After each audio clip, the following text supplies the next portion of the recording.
Hollywood can change lives. It can make people think, it can make people dream, it can make people's aspirations much grander than they'd ever even dream they would be. When I travel abroad, I see the film and television industry as a beacon of American culture. It tells the world who we are. And as we tell that story, we need to reflect our very culture, which is why diversity is so important, behind and in front of the camera. We have to make more films that reflect the broad, diverse viewpoints and experiences of all Americans. It's paramount, pun intended, that we support up-and-coming filmmakers and actors from a wide array of backgrounds. Because after all, folks, we all benefit when the people doing the storytelling are equally diverse. Change won't happen overnight, but we're working together to deliver real results and create change in diversity, gender equality, and social responsibility. In 2012, we started a program here at the Motion Picture Association focused on addressing diversity, equity, and inclusion in our industry. As part of this program, we partner with more than 40 multicultural groups and national civil rights organizations to drive change in the film and television industry. This includes creating new programs that will help ensure a diverse talent pipeline, building new partnerships so that we're constantly learning and evolving, and sharing what we learn with each other so that we can be more effective. We need to set an example for the industry, which is why inclusion is one of our highest priorities, both inside the association and around the world in everything we do. We're excited about the work we've done so far, but we know there's still work to be done. We're going to do everything we can to make sure that our films and our television shows and the people who make them are as diverse as our nation. But we also know we can't do it by ourselves. Join us at motionpictures.org/inclusion to find out more about our efforts in this space. Learn more about the work we've done and tell us your ideas about how we can continue to make progress on this issue moving forward. Thanks for your help.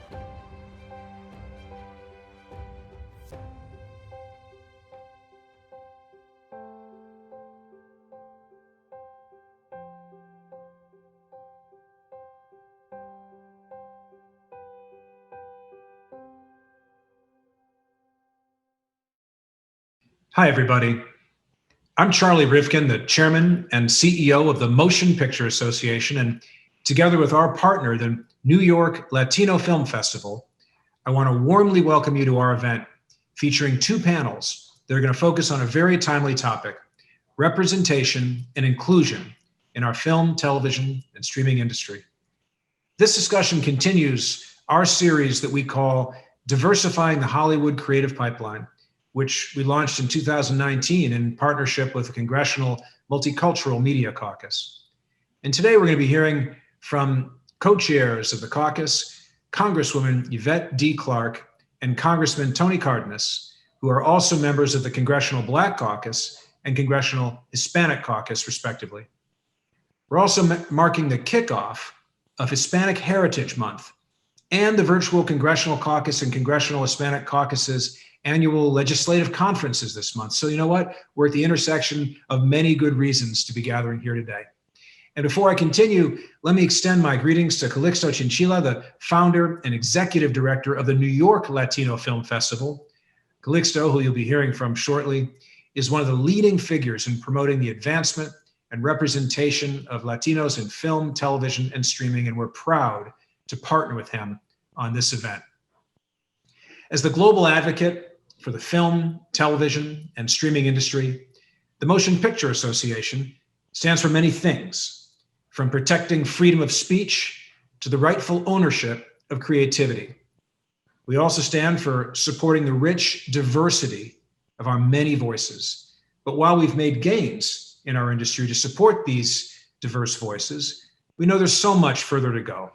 We've heard the calls from underrepresented communities, including from the caucuses represented by our invited speakers, for our industry to address the challenges of diversity, of equity, and inclusion.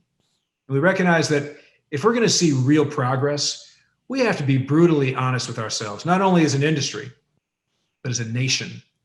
We speak all the time about our industry, our democracy, our country, and our rights and freedoms.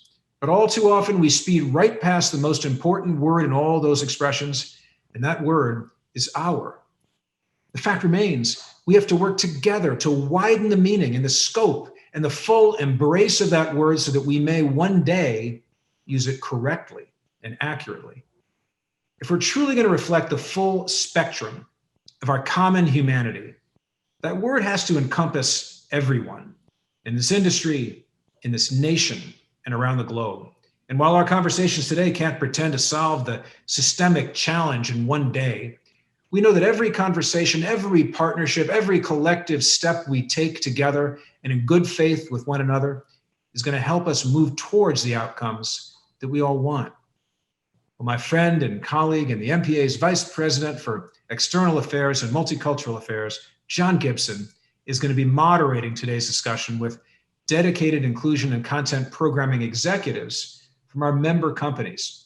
They're going to speak about their efforts in the areas of talent development for the Black and Latinx communities, from fellowships to executive mentoring, and in the pipeline recruitment outreach through historically Black colleges and universities, Hispanic serving institutions, multicultural film festivals, and many other partnerships.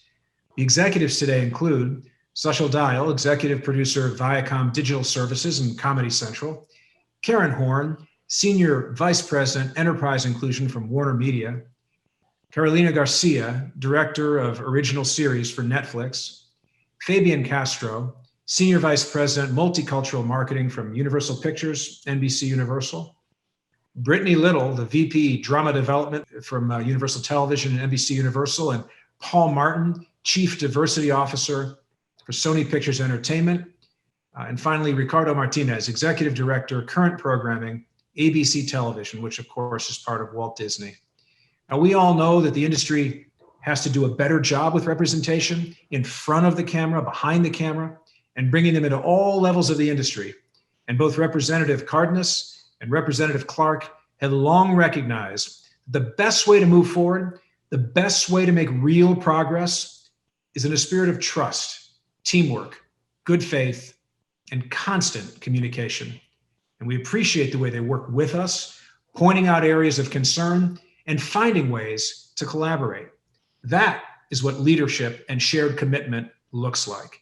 And we greatly value them as our partners. So without further ado, I want to turn things over to Congresswoman Yvette Clarke. Thank you. Greetings, everyone, and thank you for the opportunity to address you all today. I'm Congresswoman Yvette D. Clarke, and I proudly represent the 9th District of New York, Central and South Brooklyn. My district is one of the most diverse in the nation, home to immigrants and their descendants from across the globe. Their lived experiences represent the quintessential American dream. Yet, far too often, my constituents find that Hollywood behind the camera and on the screen doesn't represent that reality. Hollywood, in many ways, works like any other industry that employs thousands of people across the country.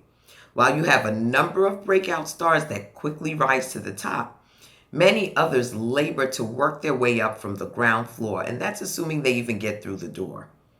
The same structural racism that bars Black and brown Americans from opportunities on Wall Street and Silicon Valley have been present on the production lots of Hollywood for generations now, ultimately influencing the types of projects that get greenlit, who we see on our screens, and whose authentic stories get told. As the last few months in the throes of the deadliest viral pandemic in our lifetime have unearthed for the world to see, we are in an overt phase of reckoning with the history of racial injustice that has been systemic in its breadth and depth in the American culture and ethos, into the very fabric of our country. It's past time that we begin to make strides to right these wrongs and make the United States Constitution a document that lives up to its creed. We must ensure that media companies are representative of all the communities they serve, not just a select few. This requires having the audacity to pursue and obtain real and meaningful diversity and inclusion of the people who work in every level of these multimedia organizations that are behind so much of the content that we consume. As a co-chair of the Multicultural Media Caucus, I have worked alongside my colleagues in Congress Representative Tony Cardenas, and Representative Judy Chu to champion diversity and inclusion in the media space, from its content to its production to the boardroom. We live in a pluralistic, multicultural society, and the entertainment industry has a responsibility and obligation to ensure that the work they produce, the producers themselves, are reflective of that.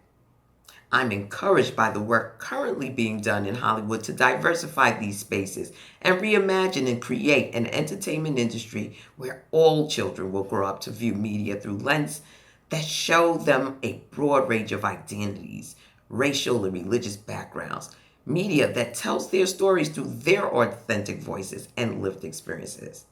So I want to thank my colleagues for their tireless and relentless pursuit and advocacy to this end. I'd like to commend the Motion Picture Association for organizing today's event, as well as John Gibson for his wonderful leadership at the association. And I look forward to hearing from today's panelists. Thank you once again. Welcome, everyone. Bienvenidos a todos. I'd like to thank the MPA for bringing us together for a panel discussion on diversifying the Hollywood creative pipeline. My name is Tony Cardenas. I'm the proud son of Mexican immigrants. I'm a brother, husband, father, and grandfather of Latino Americans. I grew up wondering why very few people look like us in American media, on the small screen and the big screen. Today, I'm a United States Congressman. I'm the chairman of BOLPAC, co-chair of the Congressional Hispanic Caucus Diversity Task Force. I also co-chair the Multicultural Media Caucus alongside my colleagues Yvette Clarke and Judy Chu. Together, we remind the industries that we need to be seen and heard in the film and media industries. Latinos are the largest minority community in America, 60 million strong, 18% of the US population, yet we make up less than 5% of the jobs in front of the camera and behind the camera. When we are included, it is good for business.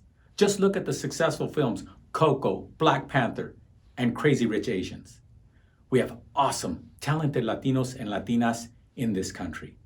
You are about to hear from an amazing panel, and I have the honor of introducing to you Calixto Chinchilla, who is the founder of the New York Film Festival. For 20 years, Calixto has showcased the authenticity, diversity, and vibrancy of the Latino culture. Enjoy the discussion, everyone, and thank you. Thank you, Congressman Cardenas. I'm inspired by your leadership in pushing for greater opportunities for Latinos, not just in entertainment and media, but in all facets of American society. I'd easily like to thank fellow New Yorker, Congresswoman Yvette Clarke, for joining us today.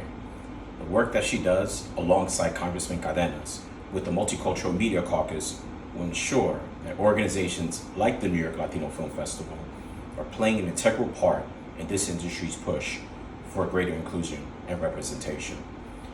And finally, I'd like to thank Ambassador Charlie Rivkin, John Gibson, and the entire Motion Picture Association team for being great partners to the New York Latino Film Festival.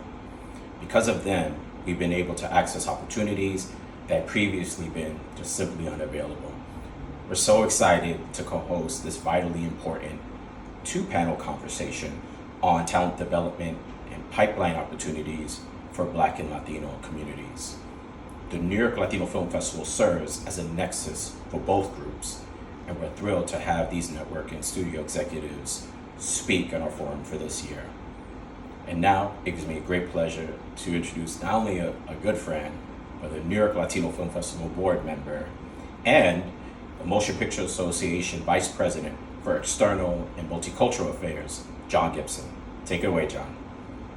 Calixto, thank you for those kind words. I'm honored to, in full disclosure, I'm honored to be a board member of the New York Latino Film Festival. And as I've said consistently, it is one of the most progressive and engaging film festivals in the country, not just for the Latinx community, for the entire multicultural community. They're doing some tremendous work and having to adjust, like we all have, to the virtual space. I'm so proud of the programming they're going to have this week. So sit back and relax and enjoy the festival as well.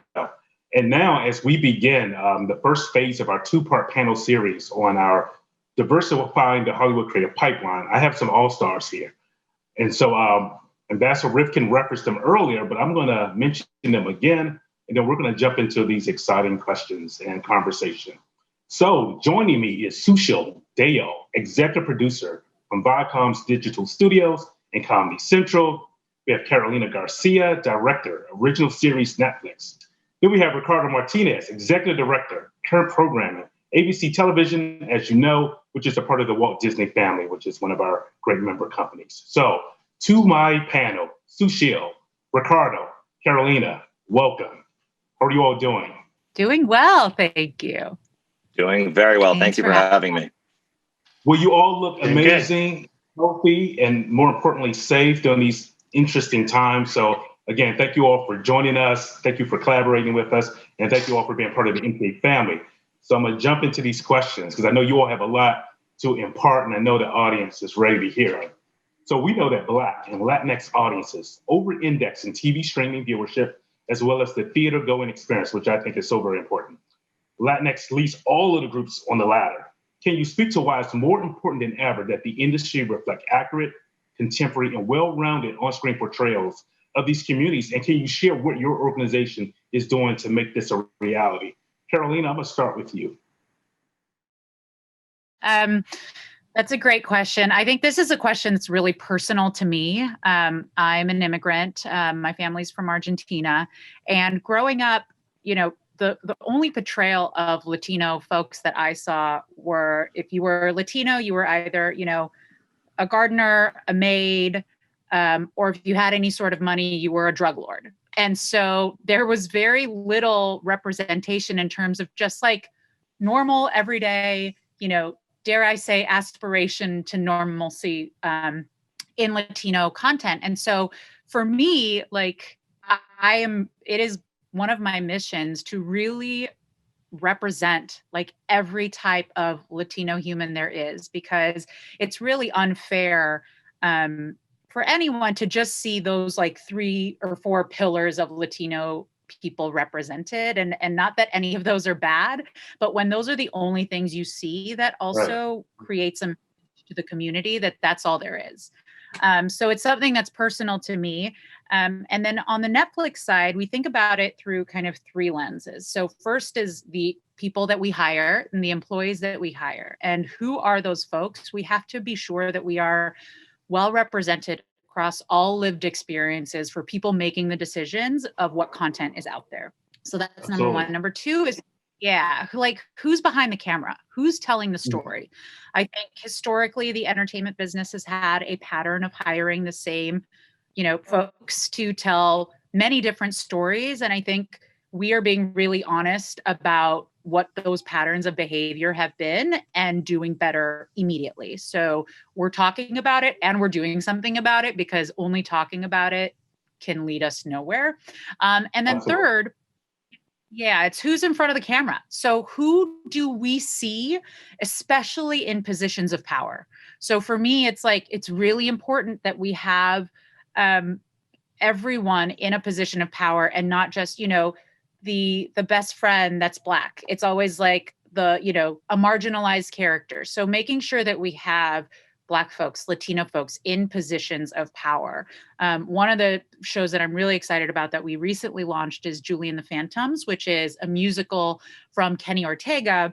And it stars a Puerto Rican actress named Madison Reyes, and she will light up the screen. And she is our young lead heroine. And it's amazing to see that. And so we need more of that to help balance entertainment. It's just really simple that people just want to see themselves. That's it. They just want to see themselves and the very best of themselves. And if you have to show what is authentic to communities, and some of it is not necessarily great, balance it with all of the great things that are also happening holistically. So, Sushil, talk to me about this.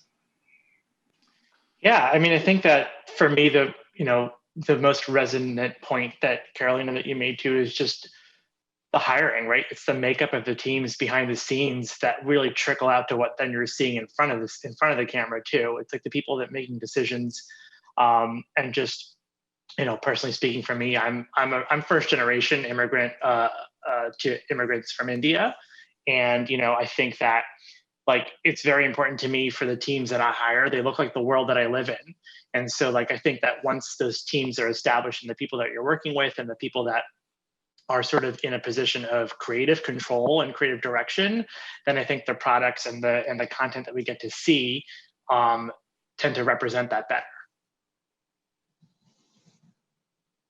Absolutely.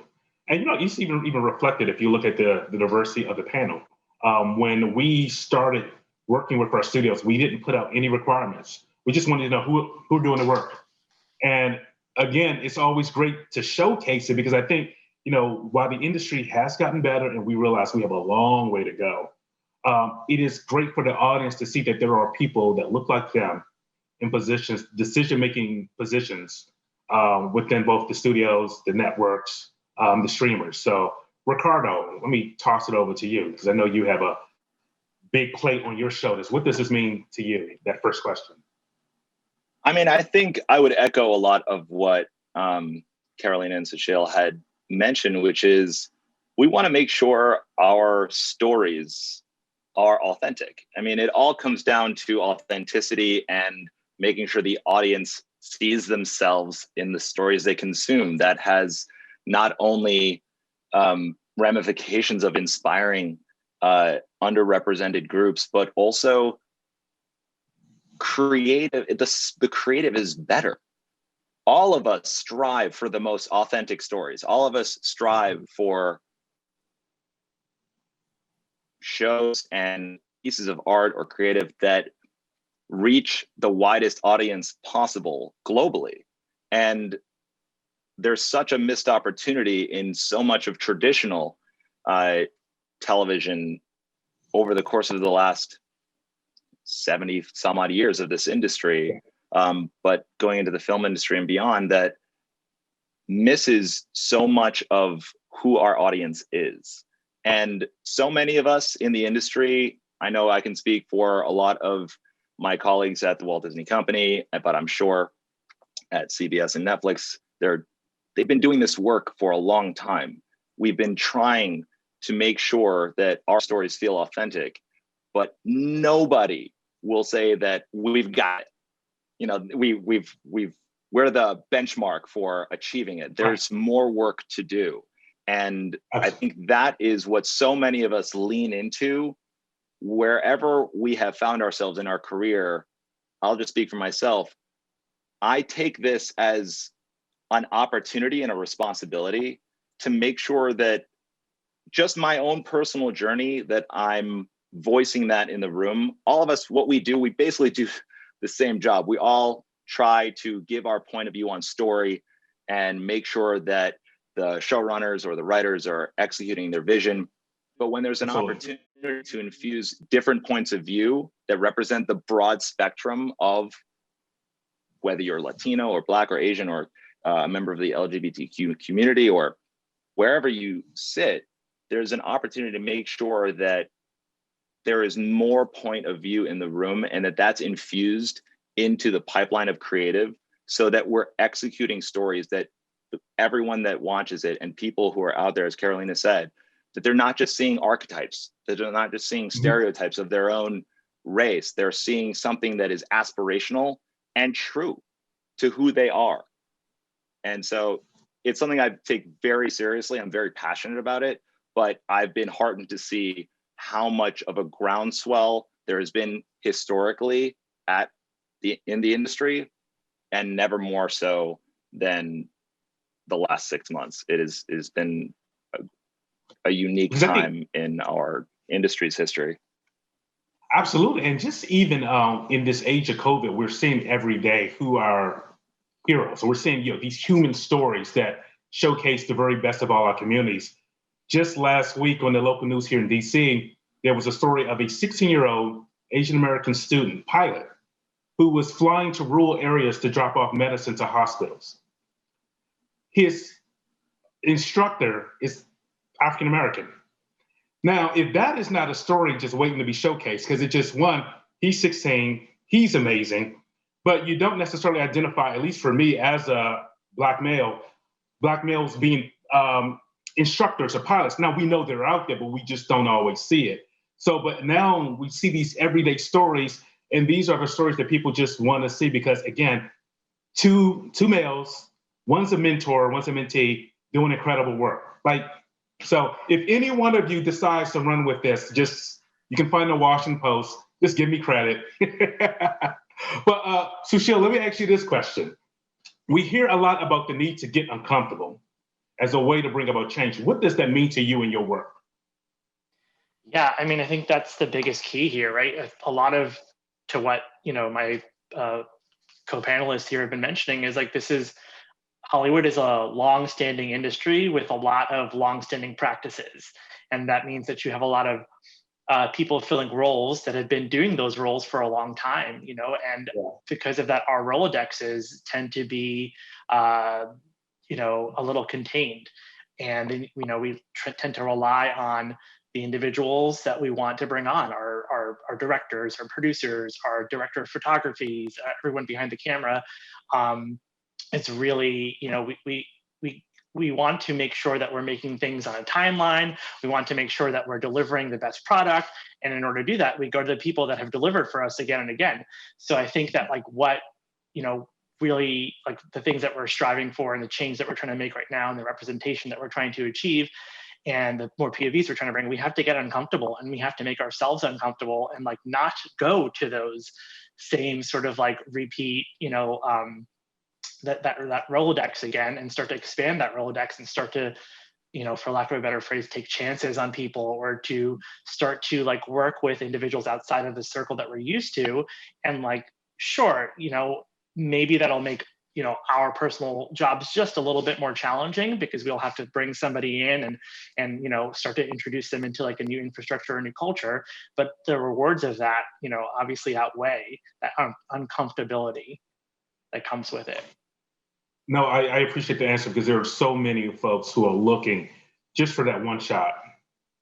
Just like, look, I'm just ready to prove myself. You just give me this one shot. And of course, there might be a learning curve with all things new, but just, having someone believe in you enough to say, I'm going to bring you into the circle, or because then the next project, they can then bring someone in. And it sort of starts the domino effect of how do we just make this change? Carolina, you work on young adult content for Netflix and have supported big titles like Stranger Things, Raising Dion. Oh my God, I love Raising Dion. Atypical, Fuller House, and The Chilling Adventures of Sabrina. Can you talk to us about how do you think about inclusion and diversity on the screen and in storytelling? And how do you navigate making characters authentic yet universally appealing, which is so important? Yeah. Well, I'll talk about an example that's actually really near and dear to my heart, and that is Raising Dion. So that is a show that it was absolutely critical for us to tell a young superhero origin story through the point of view of a Black family, a Black single mother and a young Black superhero, because there are so many young men out there who have not seen themselves in a superhero role. And I'm shocked and appalled that it's taken this long to do a show like this. But you look at Raising Dion and, the show isn't perfect, but you have characters that are engineers, doctors, and it's normal. We don't talk about it. That's just who they are. And it is so important to do that. And again, I really believe that in specificity of experience, there is universality. So the more you honor the specificity of someone's experience, the more you actually connect humanity, because, yes, it is true for that individual, and anyone else who's watching will find themselves in that, or at least relate, right? So I just think it's critical. And I think it's also really important who's telling the story. And that is where authenticity is born. So it's really important. And I would also go further to who's telling the story and who's populating the writer's room, right? So I think historically we've all been guilty of it, and we've all taken a cold, hard look at the makeup of a lot of writers' rooms. And a lot of times you have, what I call tokenism, right? You have that one Latino writer, you have one gay writer, you have one Black writer. And it's no. We have got to populate the rooms with what the world looks like, right? So that so that the whole storyline of a specific character isn't just writing on one writer and their own experience. So I think, there's so much work to do, and there's so much honesty that we need to uncover within ourselves and our own, choice making biases. But we're doing the work, and I think we need more shows like Raising Dion. We need more shows like Chilling Adventures of Sabrina, which was born from Roberto Aguirre Sacasa, who is a Latino creator. Shows like Atypical that showcase, a young man with autism existing in the world, and making it a critical part of the story, but also a story that anyone can watch. Yeah, and what I so appreciate about Raising Dion, because like you said, a single mom, but it wasn't because the father abandoned or didn't want to be part of. He also had powers and he was taken, but even in his own way, he was fighting to get it back to his family, a message back, and that's so important that it. Yeah. And the That's sister, right. It just has been, oh my God, I could talk about this show forever, but it's just so, yeah. And so, Ricardo, I'm going to, Oh, really? What's interesting also about Raising Dion is that is a show that was very specific to a young man living in Atlanta, but 60% of the audience that showed up to watch Raising Dion was outside of the US. Like, Germany loves Raising Dion. And that is one of the things that was so, it was wonderful. Yeah. 60% of the audience was global. And so that's, that's such that literally made me cry happy tears, because that is a show that is super specific and at the same time universal. Especially when you grew up hearing that Black and Latino stories would not make it in the international markets, or even really outside of the niche markets within even the US movie experience. So that's powerful to hear. And Ricardo, now we're going to talk about another show that I absolutely love. You work on Blackish at ABC, which is known for tackling socially relevant subjects that shine a light on current events. Yes, it does. How does the show plan on tackling the issues of the last 6 months? Wow. Well, one, I feel spoiled that I get to work on Blackish. I mean, when all of us are doing this work, I feel like I've got this chip. I'm like, I work on Blackish. This is great. We're already telling these stories that are crushing, that really tackle the issues that are socially relevant. So I feel spoiled. But to your earlier question about conversations that make you uncomfortable, I think that is part of this, because a lot of us think we're woke, right? Everybody that works in this space is doing this work already. And there's part of us that's like, not me, I got this covered. I got to move the minds. And one of the things that I would say has been eye-opening and powerful is everyone is having conversations that are acknowledging our own biases. And everyone is taking that moment of inventory. And, as I'll quote Blackish, which had one of the best lines I've ever heard from last season, which is, there was a story where Dre realizes that he is biased himself as a man. He's like, wait, are men the white people of gender? And it was just, for me, I was like, okay, I need to check myself, because I think I'm woke. I'm not. I have lived a privileged life with my own inherent male privilege, and take a second, look inwards, have that uncomfortable moment, have that conversation, ask yourself what you can be doing better. And that is something that I think is being done across the industry. With Blackish specifically, the last 6 months have, I mean, for obvious reasons. I mean, how many crises can we deal with right now? We're dealing with a pandemic. We're dealing with an issue with race relations and the tragedy around George Floyd's murder.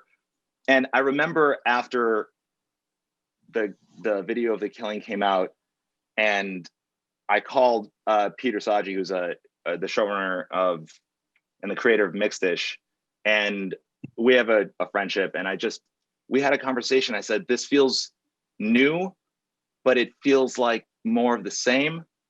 And it was a hard conversation, but getting his perspective about what it meant to him, and knowing how powerful the stories that we can tell will resonate when it comes to contemporary issues and current events. And I am lucky that I already work on a show that has historically done this, and this coming season, they're not going to turn away from any of the issues that we're all dealing with. I'm thrilled with how the show is being rolled out. We have an election special coming out on October 4th, where they're going to be dealing with how important this election is, through the lens of a couple different issues, but I'll invite you to tune in. We're all plugging our shows. I get it, but it is something that they're going to be talking about the Black Lives Matter movement this season. We're going to be talking about the pandemic. Trey struggles with the fact that he's not an essential worker. I'll just drop that little tidbit. It's pretty funny take on it. But from an overall standpoint, the voice of the show is current and it's relevant, and they're taking a very mindful approach of how they recap the issues of the last 6 months, because we don't want to live in it, but we have to acknowledge it, and we have to give voice to something as our broadcast show is going to be premiering this fall. So it's exciting and something I'm very much looking forward to. And what I can respect and love about Black is just that obviously it gives a window into the African-American experience, the Black experience, for those outside of the community. But for those of us within, it forces us to have very uncomfortable conversations, whether it be the episode on colorism and, but also sharing about the experiences going to the barbershop, which is like. I love that you mentioned that. I'm sorry, I didn't mean to cut you off, but that, I mean, Carolina, you said something that was perfect, which was, and I'll misquote you, but it's the universality in connecting to that specificity, right? And those are the stories that you hear, whether it's your own community that the story is about, or it's something that you don't have an experience with, but it comes through as so authentic and so specific. You derive relatability from that. And you mentioned the colorism episode, and that is a perfect example, because when they told that story, I had a serious personal emotional reaction to it. All of us can attest to colorism is something that exists beyond the Black community. And as a Puerto Rican, I will own that is something that is baked in to the Puerto Rican culture. My dad is dark skinned, my mother is light skinned, my grandmother had opinions on who my father should marry in order to progress the race. And I'm literally, I'm getting a little vulnerable here. I'm showing you a little personal information here, but that was something that I was like, this is something that's real. It is something that is specific to the Black community, but I derive a relatability because they're telling it in such an authentic way. And I think that's our goal. That's something that we're trying to do with all of our shows, whatever community whichever community it's told through their lens, is something that we are aspiring for, that universality out of the specific journey that those communities are going through. And it's powerful and it's exciting. Exactly. And we're still, with colorism, reconciling with it today. And I have to, tell some folks outside of my community that when you see on social media by hashtags melanin magic, it's because, recent in the last the last decade where we've kind of reconciled with this, loving your skin complexion. I remember growing up, I may have wanted to be a few shades lighter, but again, it's all stuff that's been baked in. So episodes like that and others is so important. And while I have you, let's talk about the Black Lives Matter movement, since you spoke about it, Ricardo. How has it impacted your company, and what is your approach to now inclusion and equity and diversity? I think there's a sense of urgency right now, and this is beyond the industry. As the Black Lives Matter shines a light on the systemic injustice that is a part of so many businesses and part of our country's history, we're making sure we're having difficult conversations. We're not afraid to look inwards. While we at the Walt Disney Company have always prided ourselves on creating content that is inclusive, that tells stories that are reflective of the audience that we're distributing our content to, we're not taking this moment for granted. We are looking inwards. We're looking at the creative engines that produce our content, asking ourselves, what do we need to do better? And we're not afraid to have conversations that make us feel uncomfortable. That's good.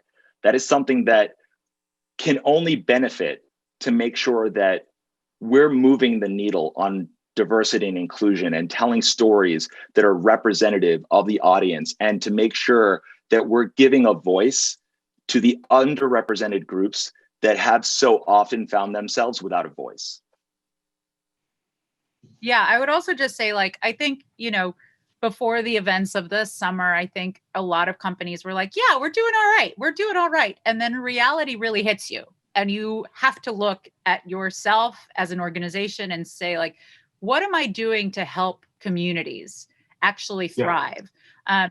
So in June, Netflix announced that we are committing to allocating about 2% of our cash holdings, which is about $100 million, into financial institutions and organizations that directly go into Black communities around the United States. It's about strategic business. It is about making sure the work we're doing is reflective of the absolute urgency around authenticity, and making sure that, as you said, we're all looking inwards. Nobody is taking a complacent attitude about this. We are approaching it with a level of urgency and making sure we're looking inwards, having hard conversations, and being held accountable to making a change that moves the needle. Absolutely. And part of that is also pipeline access. We consistently talk about providing opportunities, but are we really like digging in? Because there's so many organizations that are committed to working alongside the major studios, the major networks, the streamers, and to getting the next generation of creatives of color into the system. So I know you all have some experience with that. Carolina? Yes, this is something that's really exciting to me, but we've recently partnered with the Latino Film Institute in a mentoring program to help highlight Afro-Latino voices. And through this mentorship program, they would create a short film that will premiere at the Los Angeles Latino Film Festival. So we're really excited about that. And that's just one small step in a big, in a big journey that we're taking. But we have to understand that, like, there are a lot of times where we don't know where to look. And so partnering with the Latino Film Institute is a great place to start. Absolutely. As well as also the New York Latino Film Festival, which is partnering on this, and so many other deserving organizations. So we can't say in 2020 we can't find people. They're out there. That's we just right. have to provide the opportunity. So Carolina, what kind of content are you looking for? What types of stories do you think we need more of? Well, as I mentioned before, I think we need more stories of a specific experience that are also globally appealing. I think it's really hard. I don't like reverse engineering shows. So as much as I say, like, I want this show or that show, I think it really comes down to, like, there has to be purity of vision. We have to be betting on create. Like, we are working with artists, and the best way to get the best series is to bet on the talent. So really, I am always looking for, what is the story that is burning inside of you that you have to share with the world? Because that is how we will connect humanity. When someone speaks from their heart, from their soul. And I know that sounds a bit Pollyanna, but it's the truth. So we have to find creatives and creators who are willing to take the risk to really, expose their heart and soul on screen. So that's what we're looking for. A lot of times, after Stranger Things premiered, everyone was coming in to pitch the next Stranger Things. And Stranger Things wasn't even a thing that knew it wanted to be until the creators were like, this is the story that I want to tell. So more of the things that like we probably don't even know we want yet. And then when we hear it, we're like, that's the special one. And yeah, so, and we're doing a lot to make sure that we are going beyond what our personal tastes in content are, and really making sure that like when those stories come in, we're not just erring on the side of what our traditional biases are as content executives and making those choices. Yeah. So my friend Susha, can you talk about a project you've worked on with diverse talent where you made a conscious decision to build a similarly diverse team behind the camera and how that changed or strengthened the project? And that is like, when you talk about the importance of that, building teams that look like the audiences that watch these projects or the country at large, oh, so massive. So can you share that? Yeah, sure, of course. I mean, that's totally, it also create like doing something like that where you're building a team behind the camera that is speaking to or shares a similar POV or is as diverse as the content in front of the camera and the creative themselves. I feel like just creates like a special environment, you know, for that content to like be creative, to be shot, to be produced, where, you know, there's just it goes back to sort of like that hiring practices, right? Of like the director of photography that you always know and go to, you know, while they might be great, while they might be like, they might crush this project, you know, they might be like the best, you know, a suitable person for the job, you know, do they have a POV that's shared? Do they have a POV that's shared with the creative, with the creator, with the artist that's making the content here, and sort of getting uncomfortable there. And so Comedy Central earlier this year, you know, one of the areas we focus on a lot is stand-up content, right? And I specifically oversee the social digital spaces. And so, you know, we have a series of digital stand-up sets that go out, you know, every couple months with upcoming emerging talent from all kinds of different backgrounds. And we did a partnership project with Refinery 29 earlier this year to sort of focus on women in comedy and, you know, highlight some emerging faces, some people you might not know. And we created a couple companion series that launched on both of those platforms. And one of, you know, I was sitting in a meeting with somebody and they mentioned like it would be, because I had suggested a showrunner for the project. And they had mentioned, you know, it'd be great if we could find a female or female identifying showrunner for this. And because I suggested a go-to person, right? For a person that I'd relied on before to produce stand-up content. And I was like, oh, you know what? Yes, that's definitely what we should do. Why would I not think about that? And then I just took that a little step further and I'm like, could we find a way to really make this about just highlighting women in general in the comedy space, not just in front of the camera? And so we tried really hard to make a commitment where it was like top to bottom, like female identifying team. So showrunner down to like boom operator to editor, like everyone involved, and did our best to do that. And like in certain roles, you came across this challenge where like there just weren't that many female multicam stand-up DPs that just existed, or the ones that were like very in demand and working. And so like, how do you sort of like open up that pipeline, right? How do you open that up? And so what we started to do was we started to just hire shadow roles. And so we hired the DP that we knew that would do the job, but we also hired a very talented female DP that maybe had just not done this format before. And like they're very good. And so now they're both there. And so now the next time there is somebody that you can go to, there is somebody that you can call when you're looking for something a little bit more diversified and more inclusive. And so I think that like now we're trying to take this sort of model and expand on it across like a lot of different genres, a lot of different like formats and creatives. Because when you all agree, we can't in 2020 say, well, we just can't find someone. It's there. Ricardo, I saw your face. What do you answer anymore? Yeah, no, I think Carolina, you're saying it's like all of us, we've been in that room and it's the overarching sentiment is, that's not an excuse. Our Rolodex hitting the bottom and saying we can't find anymore is not enough. So many of these pipeline programs are meant to address that issue. We're building up the resources to make sure that in the future state, this is no longer a resource issue. It's no longer a dearth of, as Sunshil said, like we need to find a multicam female director with a diverse point of view. Oh, there's 3 in town. You know, that is something that we are all working diligently to. If we run into that issue, then that needs to be part of our jobs to make sure that we are leaning into getting that talent pool where it needs to be, finding the talent, where are they needing to be developed, and reaching out to communities that don't even know these jobs exist. That's like one of the hardest parts, is that I speak to some kids out there, they're like, we didn't even know your job existed.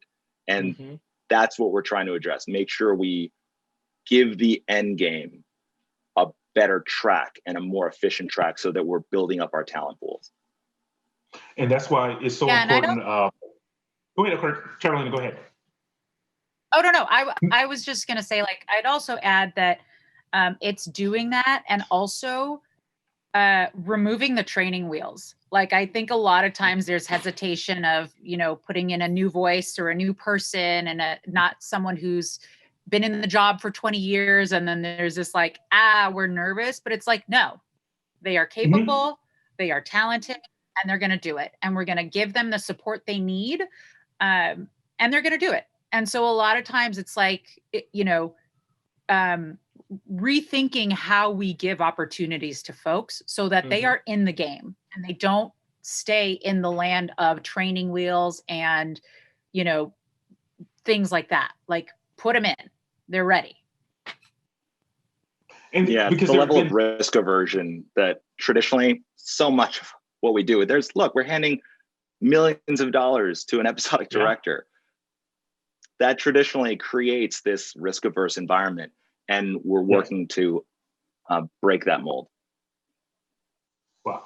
And on our final note, again, as I mentioned, this will also, separate from shownomotionpictures.org, which is the EPA's website, this will be part of the programming for the New York Latino Film Festival. Give some parting words, some words of encouragement for emergent content creators in the Latino, Afro-Latino, Black American space, and other multicultural groups that will probably, because it is New York, a film festival, also participate. You know, I would say this is your time. This is your time. We are here, we're ready to listen, and we're ready to hire. I like that. Carolina? I would say you do you. So you tell the story that is in your heart. Don't try to be someone else to get the series or the movie or the film picked up. Like, tell the story that is near and dear to your heart, because again, like, in that specificity, you will connect with humans and people will understand you and then understand others more intimately. So do you. Don't try to be someone else. Like, honor yourself, honor your story, and it will find the right audience. I love it. Ricardo? You guys took such good ones. They really did. I honestly, this is something I have found myself saying to a lot of up and coming creatives who have been struggling. And it's easy to build up animosity. It's easy to get frustrated. And even now that we're all talking about a shift in how everyone is doing business, and as Sunshil said, it's your time, I still see a lot of frustration. And where I think there's a missed opportunity is that becomes their focus. And it feels like they let that get in the way of what all of us need to do, which is to continue to hone our craft and keep, as Carolina said, doing you, keep working, because the networking, all the generals you're going to take, all of the programs you can apply to, all of these, what seem to be rote parts of the development process pay off in the end. There's just a level of diligence and not letting the frustration hamper or hinder your career. And I like that to be a sentiment that I make sure whenever I take generals with very young aspiring writers or directors, that's a takeaway they have, because I often feel it gets in the way, and we still need to do the work. And it's on us, executives, to make sure that those doors remain open and that the barriers are starting to be taken down. That was powerful. I mean, the three of you summed this up perfectly. I know the audience will really take these words to heart. And don't get discouraged. Now is the time. And it really is. And I am so honored. I know even in the virtual space, we've been busier now more than ever. So I appreciate you all taking some time to participate on this panel. Definitely keep us updated on your projects so we can take them over to our online magazine, The Credits, and do some features on the things that you all are working on. But Sushil, Carolina, Ricardo, thank you for joining us. Thank you so much for having us. Oye, right now, more than ever, we must come together. We matter. We have power in our voices. We have this moment right here. Resilience. It's rooted in our cultura. We are the storytellers. This is history. They tried to hold us back, but we made our own tracks. This is us. This is me. We are the New York Latino Film Festival.